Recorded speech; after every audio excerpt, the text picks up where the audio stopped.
कधीच नाही चुकणार तुमचे फेवरेट टीव्ही शोज झी5 सोबत, तेही एकदम फ्री। हे बघ, तू त्यांना डिफेंड करू नको साक्षू। त्यांना माहित नाहीये का त्यांची आई कशी आहे ते? आणि लग्न करून बायकोला घरी आणलं ना, मग तिचा मान ठेवणं हे कर्तव्य नाही त्यांचं? बघा तर जीवावर उठल्या होत्या हिच्या। काय पद्धत आहे ही? ग ताई, तुझ्या सासरचे तुझा छळ करतायत, तरी तू गप्प कशी बसू शकतेस? तशी एवढी शांत काय आहेस?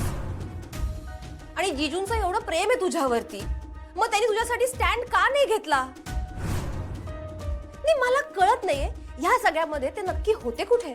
आम्हाला वाटलं ते घरात आहेत म्हणून आम्ही त्यांना भेटण्याचा खूप प्रयत्न केला, पण आम्हाला नाही भेटू दिलं त्यांनी।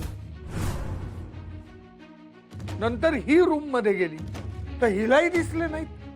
त्या दुर्गेश्वरी मॅडम तर मूर्ख आहेतच, पण त्या भुवनेश्वरी मॅडम कशा बोलल्या मला म्हणाल्या, तुमच्या मुलीला घरी घेऊन जा,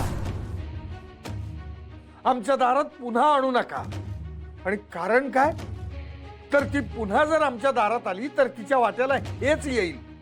अरे काय हे बोलणं? यासाठी माझी मुलगी यांच्या घरात आली होती का? हिचं लग्न लावून देण्यापेक्षा हिला कुमारी म्हणून घरात ठेवली असती ना तरी काही बिघडलं नसतं। अगं, हिची इच्छा नसताना हिचं अडाणी मुलाबरोबर लग्न लावून दिलं का? वाटलं चांगली फॅमिली आहे, पण फॅमिली तर अजूनच वाईट निघाली। अशी माणसंच पाहिली नाहीत मी। त्या दिवशी मी गेलो म्हणून बरं झालं, कळलं तरी सगळं। नाही तर अक्षुनी आपल्याला कधीच हे सांगितलं नसतं विद्या की तिच्या वाट्याला काय काय आलंय ते। अगं, झालं तेवढं बस झालं, आता त्यांचा विषय सुद्धा नको या घरात। बाबा ऐका, माझ्यावर विश्वास ठेवा, अधिपती असते ना तर हे सगळं झालंच नसतं। अक्षरा, पण ते असते तरी आईच्या विरुद्ध बोलले असते का ग? नसतेच बोलले। बोलले असते बाबा, बोलले असते ते। तुला अजून त्यांचा एवढा पुळका काय?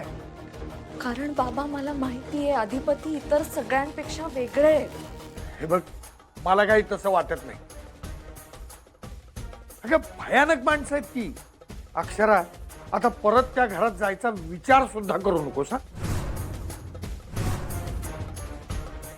अगं, घर नाहीच आहे, कारागृह आहे, कारागृह।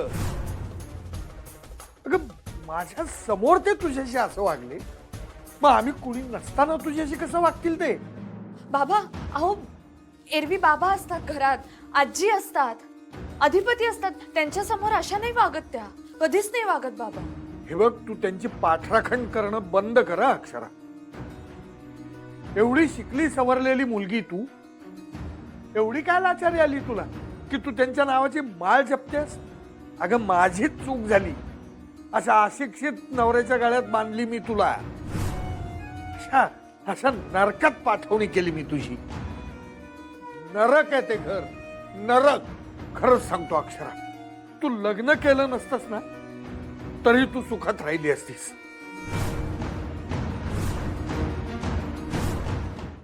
झी5 ॲप डाउनलोड करा आणि पहा सर्व एपिसोड्स एकदम फ्री।